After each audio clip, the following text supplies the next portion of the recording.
Bonjour chers téléspectateurs et bienvenue dans votre chaîne, la MCD TV. Aujourd'hui, actualité oblige, nous abordons la 33e édition de la Coupe d'Afrique des Nations. Comme vous le savez, le Sénégal, sur le papier, est la première nation africaine de football. Mais ce statut ne nous donne souvent pas le droit, justement, de triompher au terme, chaque fois, des compétitions internationales. Cela est dû à quoi? Cela est-il dû au fighting spirit dont on parle? Cela est-il dû à la cohésion au niveau de l'équipe nationale? Qu'est-ce qui est justement à la base de ces déconvenus? Pour répondre à toutes ces questions, nous avons invité un membre de la génération dorée de 2002, en l'occurrence Ferdinand Coly. Avec lui, nous allons faire un diagnostic justement de notre équipe nationale des Lions de la Teranga. Et avec lui, nous espérons qu'au terme de cette 33e édition, la Coupe, Dame Coupe, va nous revenir ici au Sénégal. Bonjour, monsieur Ferdinand Coly.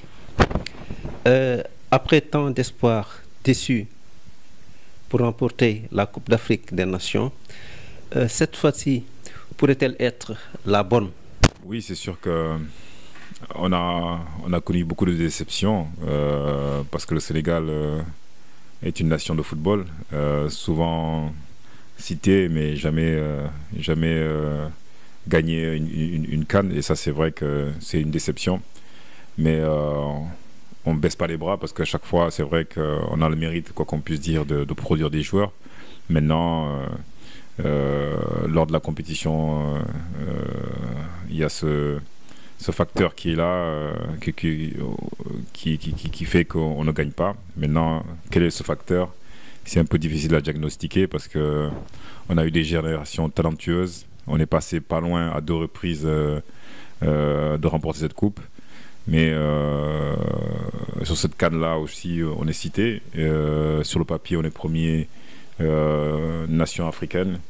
Mais ça ne va pas dire non plus forcément que la coupe, tous les ingrédients sont là. Maintenant, c'est le plus que doit apporter les joueurs, parce qu'à partir du moment où l'organisation, le staff a fait un certain travail, après il y a une part de responsabilité qui appartient aux joueurs, et ça, ce facteur plus, c'est le groupe qui doit aller le chercher, se bagarrer, parce que une CAN, c'est la bagarre, c'est les convictions, c'est les courses, c'est l'agressivité, c'est la souffrance. Et peut-être de ce côté-là aussi, ça reste, on a quand même tout ce potentiel pour décrocher ce titre.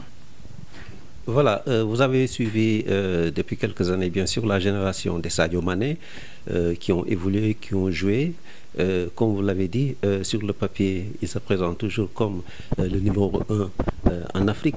Mais pourtant, il y a quelque chose qui cloche chaque fois, à quelques minutes près, à quelques degrés de près.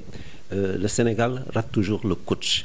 Mais vous qui êtes un spécialiste vraiment justement du foot, si vous aviez à faire un diagnostic, qu'est-ce qui ne va pas dans cette génération des Sadio Mané, des Gana Gueye? Non, comme on peut dire, c'est une équipe très talentueuse. Sur le papier, il n'y a rien à dire parce que la plupart de nos joueurs jouent dans les meilleurs clubs européens. On voit le cas de Sadio Mané tous les week-ends, de Gana Gueye, les performances qu'il a eu à faire. Nos attaquants, pareil, qui sont prolifiques. Le joueur sénégalais est apprécié en Europe, c'est sûr, il y a un standard qui est là. Ne parlons même pas maintenant des gardiens. Avant, bon, c'est vrai qu'après Tony Silva, il y a eu quand même des gardiens, mais aujourd'hui on a atteint le summum avec Edouard Mendy et puis Gomis et autres. Maintenant, comme je dis, une addition de grands joueurs ne fait pas forcément une équipe. Une équipe, c'est les sacrifices, c'est des cohésions, chacun doit avoir son rôle défini. Et aujourd'hui, malgré ce talent accumulé sur le papier, le seul baromètre, c'est le terrain. Et quand vous avez des noms comme ça, moi je sais très bien, on a eu à vivre ça en 2002, quand on a eu à affronter les grandes nations qui étaient le Maroc, l'Algérie, le Nigeria, même le Cameroun. on avait envie de briller face à ces individualités. Donc il fallait qu'on se surpasse. On avait faim de se faire connaître, faim de marquer l'histoire. Et ces joueurs-là ont la qualité, sincèrement, parce qu'on a pu voir les performances qu'ils ont eu à effectuer pendant la Coupe du Monde. J'ai été séduit. Tout le monde a été séduit, notamment le premier match contre la Pologne. Donc c'est en eux. Maintenant, il faut savoir le sortir au bon moment. Et c'est maintenant qu'on a besoin de ça. C'est pas après, parce que les années passent. Et pour ne pas avoir de regrets, il faut qu'ils aient le sentiment d'avoir tout donné. Après, il y a aussi le facteur réussite qu'il ne faut pas négliger dans le football. Mais quand on met certains ingrédients, on se rapproche plus facilement du sacre qu'actuellement. Entre nous, malgré la qualité, on est assez suffisant. On doit faire plus, beaucoup plus dans la production, dans l'engagement, dans l'agressivité, parce qu'on ira vers de grosses désillusions encore si on continue à ronronner, à vivre sous nos acquis sans trop se faire violence. Et c'est ça qui risque d'être encore une déception, mais cette fois-ci très pesante, parce que l'espoir est grand, les ingrédients sont là. On ne comprendrait pas pourquoi le Sénégal ne s'approcherait pas de ce trophée.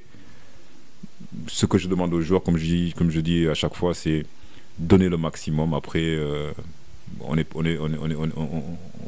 reconnaissant par rapport à quelqu'un qui donne tout, même s'il rate, c'est pas grave, parce qu'il a tout donné. Donc ça, après, on ne peut pas reprocher à quelqu'un qui a tout donné. Mais c'est ça que le supporter de base regarde, l'engagement, la détermination, le fighting spirit. Après, le résultat sera ce qu'il est. Ferdinand Coly, c'est la hargne, c'est l'agressivité, c'est le lion, c'est le fighting spirit. C'est ça que l'on reproche souvent, justement, à cette équipe nationale, cette nouvelle génération. Qu'est-ce que, justement, la génération 2002 avait de plus par rapport à cette nouvelle génération? Oui, mais c'est un peu difficile de comparer ces générations, et je ne vais pas m'aventurer dans ça. Mais moi, je peux vous dire seulement, c'est le football africain qui demande ça. On peut être excellent en Europe, et puis après arriver ici avec les conditions climatiques, d'infrastructures et autres paramètres qui ne sont propres. Il faut se faire violence, il faut jouer en équipe, parce que c'est en équipe qu'on gagne, c'est pas avec des individualités seulement. Un projet de jeu, et ça c'est pas l'affaire seulement des joueurs, c'est entre le staff technique qui est plus proche des joueurs et les joueurs en même, parce que c'est eux qui sont les premiers à être jugés en tant qu'acteurs principaux du football. Donc c'est une entente entre eux, ils doivent se surpasser, ils doivent créer quelque chose, ils doivent bousculer les barrières qui sont devant eux pour arriver avec beaucoup de souffrance et de sacrifices pour remporter cette CAN. Après, comparer ces générations, non, parce que c'est une histoire différente. On a eu à vivre des moments exceptionnels, c'est-à-dire que ça ne s'est pas fait comme ça non plus. Il faut regarder aussi de là où on venait, comment ça s'est fait. Les moments de galère on a eu passé, je vois aussi toujours à Rabat, quand on a eu à acheter des maillots d'échauffement parce qu'il n'y avait rien. On est parti au souk de Rabat acheter les équipements, parce que c'était ça aussi la sélection, il n'y avait pas grand chose, il y a une histoire. C'est dans ces difficultés là que petit à petit on s'est serré les coudes. Il y avait vraiment une fraternité et puis une cohésion totale avec le staff, avec les dirigeants même, qui a fait que on a eu à disputer quand même une CAN aboutie, même si on a perdu au penalty.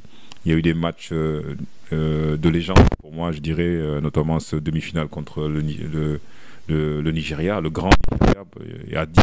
Donc c'était un exploit quand même qui reste pour moi un exploit fort.